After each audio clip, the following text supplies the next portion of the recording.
And finally, for the individual analysis, I analysed Kamaru Usman's title defence in his second fight against Colby Covington at UFC 268 on the 6th of November 2021. The type of analysis I used was observation.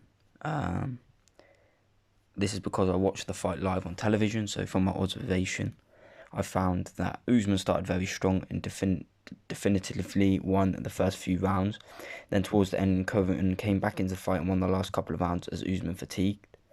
The reason for Usman ended up winning, and I feel like the very strong start he had, where he definitively won the rounds, was the reason he won, due to this going to a decision. Covington won the later rounds, but Usman was still in the fight. Usman stuck to his usual style and wrestled with Covington on the floor and against the cage. Usman's known for his grappling, his wrestling, more than his boxing and striking. So therefore, I picked out that he stuck to this style. He didn't change it for Covington, who is known for his striking. He also managed more ground control time and centre of cage control time, which ultimately helped swing the judges' scorecard in his favour. This is shown in the first 3 rounds.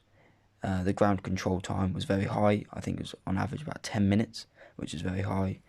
And this is why I feel like he won the fight. The type of analysis I used was video or visual feedback after the session. So I analysed through this, and then I picked out Usman should have managed the distance in round 2 better to avoid getting hit by big punches. From here you can see that Usman's really close to Covington. The right hand swings round and clips Usman. If that landed more clean, then Usman could have been knocked out there. So if he managed his distance better, then that right hand couldn't have landed. Throughout the 5 rounds, Usman engaged in many clinches and managed to get off many accurate shots, however. From here you can see the clinch that Usman engaged in, and right here is a good liver shot, which would have hurt Covington.